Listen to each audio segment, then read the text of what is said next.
Welcome to Knockhill Racing Circuit for the 6th round of the Scottish Classic Sports and Saloons, and in today's programme, for the first time in 20 years, we will be running in reverse direction. Some of these guys, you could suggest, may have done it back in the day. Let's quickly ask Tommy Gilmartin, who starts on pole position.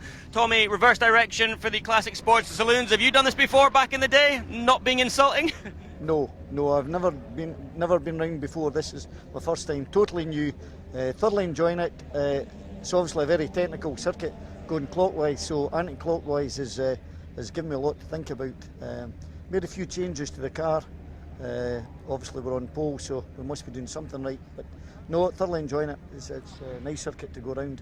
Good luck, it's obviously working. And with that, I will hand it to Richard for race number 1 from the Classics. Thank you, Joe. It's Tommy Gilmartin on pole, John Kinmond alongside, then Charlie Cope and Alistair Bapty on row 2. Raymond Boyd is back with us. He's 5th on the grid from Bruce Mitchell and Mario Ferrari. Callum McRae is 8th. The top 10 completed by Ian Blacklin and William Conway. Then Grant Allen, Michael Longstaff and Alex Montgomery. The lighting sequence is underway. It is a Morgan versus Rover Class E and outright battle for round 9 of the championship, which is now underway. Super start by the whole field. The back of the pack is the Mini. We're on board with William Conway. Looking ahead, Mario Ferrari in the Alfa Romeo. And on the outside line is 62. That's Michael Longstaff in the MG Midget, who I think was going to run wide. So the Mini looking up the inside line. But the race leader is John Kinmond from 2nd place on the grid. He was 1.6 seconds slower in terms of qualifying than Tommy Gilmartin, so perhaps a tad surprised to see, but a pleasant surprise nonetheless to see John out front in this race. So everybody has made a very good start. There in car number 22, Callum McRae, one of 2 runners in Class F. Class F for the Future Classics. The other runner is this man, Charlie Cope. We're on board with him in the VW Golf GT. Look at the back end of the Porsche. Normally the back end goes like that. The car will be around, but it was held by Raymond Boyd. He lost momentum, but he's going to get that back. 4-time class winner this year, double champion, defending champion. You saw the blue nose of the Porsche 911 coming back through on the inside line. Very good recovery. That is why Raymond Boyd is the defending champion. He won the championship last year and in 2014. It was another Porsche that won it in 2015. The great Stan Bernard, of course, double champion as well. Was the first double Porsche champion in this championship. Raymond Boyd equalling him last year. And Raymond up ahead at the moment of the 17 car. So I was talking about the Future Classics, the TVR and the VW in the newer class, Future Classics from 1st of January 1980 to 31/12/85, up to 3.5 litres, and they're outside the 4 main classes A to E. And yes, I did say 4 because we don't have a Class C. That was done away with. But Class A up to 1500cc, headed by championship leader Alistair Bapty. So you can have a small class car and take the championship outright. What a battle we got on between Porsche and VW here. 2 completely different cars. And Charlie Cope is racing this one exceptionally well. The Dunfermline man chasing the Stirlingshire 49, Raymond Boyd. Only seen him twice so far this year out of the 4 meetings we've had. This is the 5th meeting of the season. And Raymond has had 3 outright podia so far, and he's trying to gun for another one. You can see the Lotus of Bruce Mitchell in behind. That is the Class B championship leader, Bruce Mitchell, 2nd in the championship, 40 points behind Alistair Bapty. And Bapty, a little white blur in the background at the moment in the Fiat X19. So Alistair very much punching above his weight. Now, talking about Class A, here is William Conway. This is the dice for 3rd place. Class A has 4 entries, so maximum points in Class A, and it's the midget that holds on to it at the moment. Michael Longstaff, he is 3rd overall in the championship, believe it or not. So Alistair Bapty outright championship leader, Bruce Mitchell 2nd, Michael Longstaff is 3rd from Tommy Gilmartin. Then Callum McRae, Ian Blacklin leads Class D, Hopefully we'll get a chance to look at the Ford Capri, 3 litres Capri of Ian Blacklin a little bit later on. And they're followed by the other 2 Class A runners, Ian Conway and Mario Ferrari. So it is, William Conway in the Mini and Mario Ferrari, who are 3rd and 4th in class. It's a very close battle. At the moment, they're tied actually on 76 points coming into this round. And that could change because Mario Ferrari is ahead, so he's going to take the initiative. Now, talking about Mario Ferrari, here he is in the red Alpha Sprint Trofeo chasing Ian Blacklin. So a good battle between these two. And this is for 7th and 8th position at the moment. In behind you can see that Callum McRae is there as well. So just to put in perspective, it's been a very, very good campaign for Alistair Bapty. And that Fiat X19 running very well when you consider that he's leading the championship and it is the best subscribed class as well so far this year. Capri versus Alpha. I take my hat off to these drivers.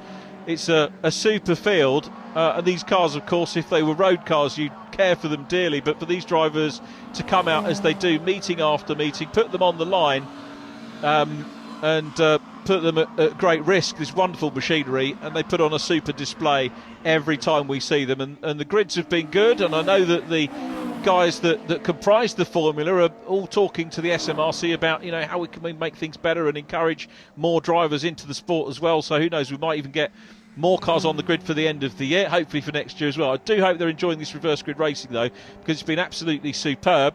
Difficult for the drivers, I guess, to dial out the weight because a lot of them finding themselves obviously on the outside of the car rather than on the inside for most of them. I'm surprised that we're not seeing some of the left-hand drive cars coming out and having a play here, but we might do in future meetings if we run reverse direction here at Knockhill again. A good scrap going on between these two then. Ian Blacklin in Class D, Mario Ferrari half the engine size really, 1498cc, chasing the 3 litre car. Battle for the lead, look at that, slotting through into the lead, Tommy Gilmartin. Super move by Gilmartin on the way into Clark, passes the Rover, so John Kinman is demoted into 2nd place, and Tommy Gilmartin looking for another win. He's had 6 outright wins so far this year, so this could be lucky 7 for him.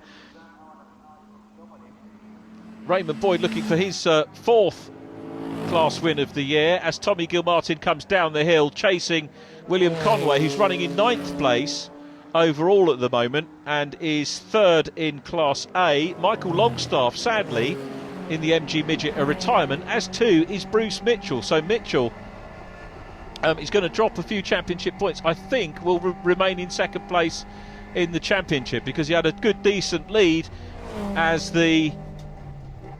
You can see Michael Longstaff, in fact, parked up there.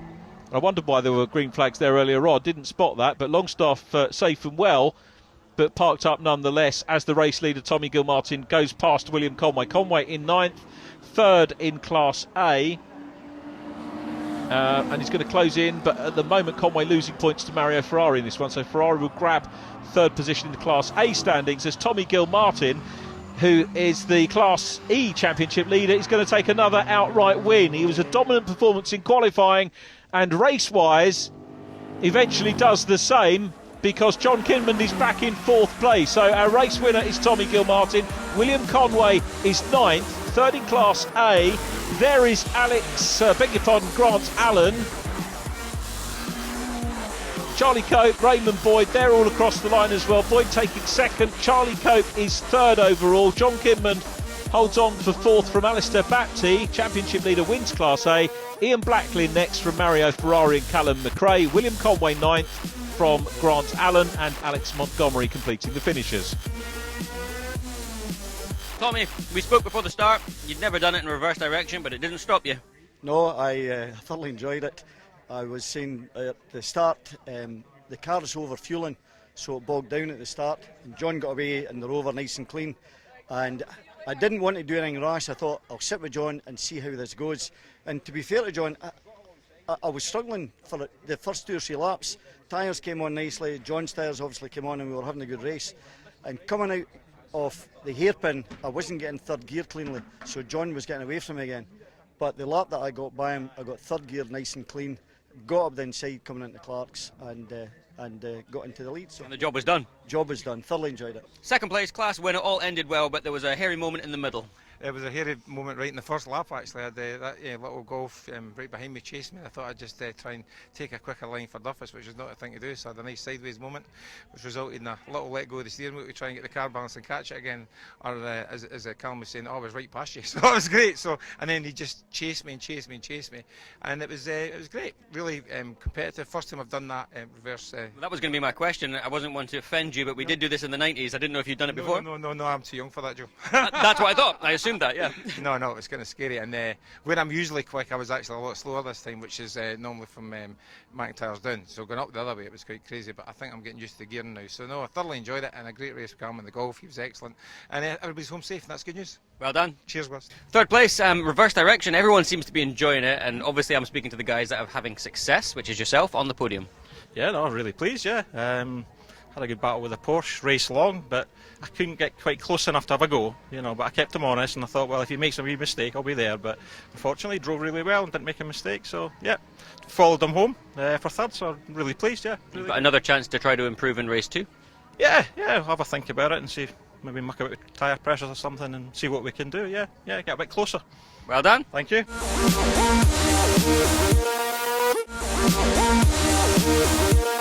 Classic Sports and Saloons race number 2, and unfortunately Tommy Gilmartin's Morgan won't be joining us on the grid after a mechanical failure in race 1. He can't fix it, so it's Raymond Boyd on pole position. See if we can encourage a small, there we are, a nervous wave from Raymond as he'll be starting at the front of the field. I'm going to hand it to Richard and he will take us through all the action. Thanks very much, Joe. Tommy Gilmartin was due to start from pole position, but that ceded to Raymond Boyd. Row 2, Charlie Cope and John Kinman from Alistair Bapty and Ian Blacklin.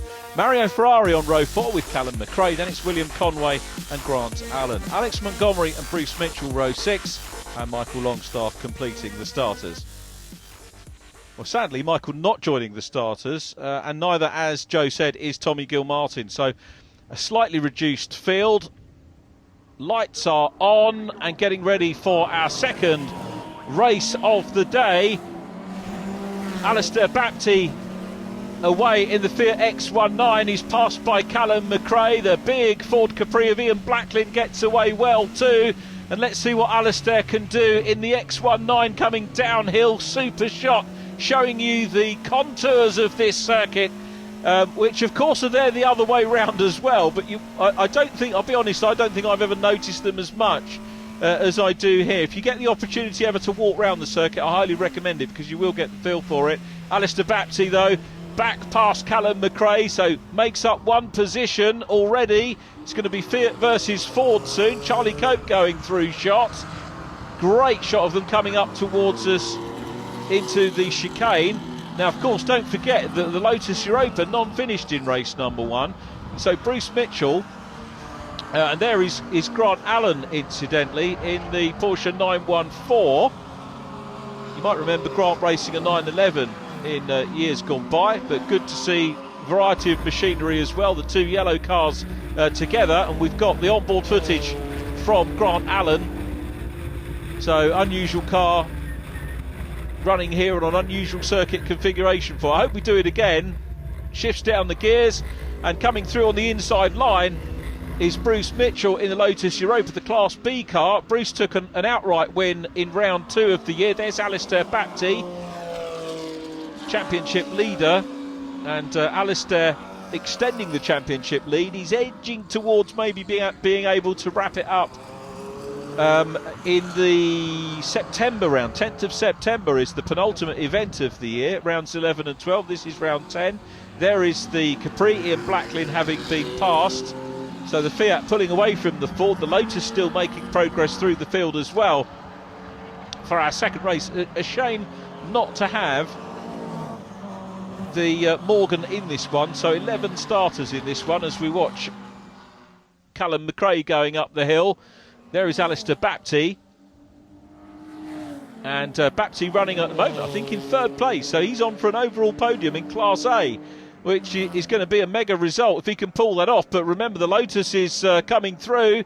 It's a neat move down the inside by the outright race-winning Lotus Europa. One round two has won most of every time he's finished bar one, it's been a class win for Bruce Mitchell this year, and that's why his championship standings are thus. He didn't score in race number one, and he was second in the championship outright, and a clear leader of Class B, but remains in second place. We've got a new third place man now. Tommy Gilmartin moves up to third, but that might possibly change again after this race having non-started. So Gilmartin up to third overall, but still, of course, leading Class E. Mario Ferrari took over third in Class A from William Conway, as we mentioned in there. There is Ian Blacklin, the leading driver in Class D, 112 points, and has edged a little bit closer to Callum McRae in the overall standings as we watch Alistair Bapsey coming down the hill, followed by Bruce Mitchell, then Ian Blacklin. Then it is Grant Allen in his Porsche 914. So Blacklin, who was receiving the attentions, remember, in race number one of Mario Ferrari. Let's see if we can catch where Mario is. And we're going to go on board with Grant Allen. And again, this great view. You can see the driver's eyes very firmly focused on the road ahead in the mirrors, and just look at Clark Corner. It's downhill. It's a fair old drop actually, and the camera probably negates the drop a little bit, and then we go in towards the chicane. So we'll grab the curb there. You can see what's happening on the exit of the chicane here, and there is Mario Ferrari that we were talking about in the 27 car. Mario busy chasing Callum McRae at the moment, so some good inter-class battling going on, and once again we've got the Mini in the mix as well. William Conway in the Class A car, running third in Class A once again, looking to try and close down on Mario Ferrari and perhaps bag some points on him. Those two still very close in the Class A Championship and looking to get that third place. A very keenly fought class this year, Class A, as side by side go McRae and Ferrari, with Ferrari on the outside line. Is he going to get the better run down the railway straight and into Clark? Here's the race leader. It was Tommy Gilmartin in race number one, but it's John Kinmond here. John with the fastest lap of the race as well. That went to Tommy Gilmartin in race number one, but are we going to see a Rover victory here for the 63 car, the Triplex Rover? It's only the third race of the year in the championship, one retirement, which was round three. There is Raymond Boyd, who runs in second place. Boyd here looking for a sixth class win of the year. And Raymond, championship-wise, has missed 4 races, but inside the top 10 of the championship. And I reckon, just having a quick look at the points, this should put him into 7th place in the championship standing. So all the drivers, as Joe said, he's been interviewing the guys that have been, on the podium and doing the winning. So I guess they would probably enjoy the circuit. There are a few people who said they're not keen, but by and large I think this has been a very successful meeting, and it's been a great opportunity for spectators to see something different here. So here is the second place man, Raymond Boyd. He's winning Class D. Alistair Bapsey is third. He's winning Class A. An outright podium for a Class A car.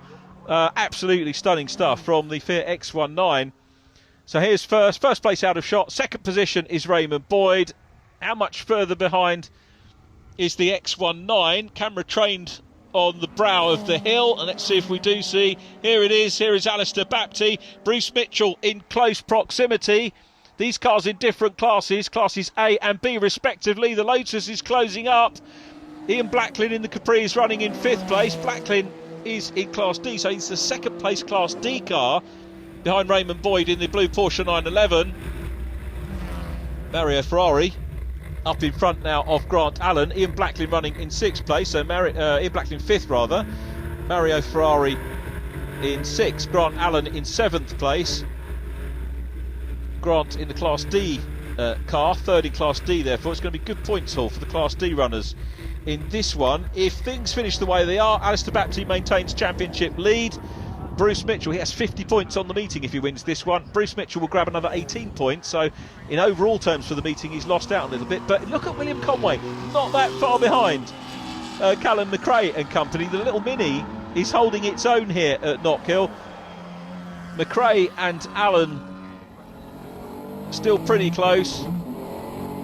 And Raymond Boyd has started to take the battle back to John Kidman. It was a huge gap earlier on in the race, but it's been a workmanlike performance. And where we saw Boyd's back end getting loose in race number 1, it's the Rover's turn here, and the Rover is under pressure. We're on the last lap, Class E versus Class D, and Boyd, the defending champion, goes very deep into the hairpin on the outside line. He's working hard, all the driver weights on the outside, same with the Rover. The crowd are being given a real treat here with these cars dicing it out big time. It's Kidman still there at the moment, the Triple X Rover out front from Raymond Boyd, but Raymond is on a mission, the defending champion, wanting to get up in towards the top 6 of the overall standings this year as well on a limited campaign. He's putting the pressure on, he's got a racier line here than the Rover. The Rover marginally defensive here. Kidman still got the fastest lap, but watch for Boyd coming through Butchers, heading towards McIntyre's they come. The Rover, has he done enough to hold on? He's still there. Raymond Boyd's going to try and get a run. He was tight out of McIntyre's. We go through Leslie's, up the hill, and the Rover's still there. 3.5 litres versus 3 litres up the hill. The Porsche is coming and having a go, but it's going to be the Rover and John Kidman who wins round 10 of the championship. Raymond Boyd, what a great race that was. Kidman from Boyd, Rover from Porsche. Alistair Bapty is in 3rd place, about 10 seconds down, but an overall podium to the Fiat X19. Incredible stuff. Bruce Mitchell is in 4th. 5th position goes to Ian Blacklin from Mario Ferrari. Callum McRae next from William Conway, and the finish is completed by Alex Montgomery. Great meeting again from the Classics. John, at the end of the day, a successful weekend, going home with 2 trophies. Yeah, that's good. It kind of makes up for this earlier on today when we didn't manage to hold the first position that I managed to keep for a few laps. But again, mechanical breakdowns. It was a simple battery terminal this morning, and it barely made it home at the end of the day through transmission failure, or I think the axle was coming off, or the prop shaft had maybe parted or something like that. But made it back and managed to stay in front of Raymond, and that was it. Raymond, before we left, I would have put my house on you winning that one there overall, but it didn't quite work out. No, I think John got an absolutely amazing start. He just was right up beside me at the hairpin. I was like, oh, okay, that's interesting. Then he passed and he was gone, and I was just trying to keep the momentum going, It was good. And he just started to pull him back in again. But I thought he'd cooked his tyres. But it turns out he's got a mechanical breakdown in the back. But it's completely my fault, because we were coming down the hairpin, we're a great entry in, and just overcooked the hairpin. It was sideways, and that was it. And the next thing I know, it's the final flag, and we're all finished. I haven't even seen the last lap board. I was trying that hard. But still enjoyed the reverse direction. Amazing. It was really good. I think the weather was good to visit as well today, and thanks for the support to coming. It was brilliant. Well done. Cheers, thank you. Well, unfortunately, that brings today's racing to a close, but as ever, we've seen some fantastic action all day long. Make sure you tune in next time for more of the same.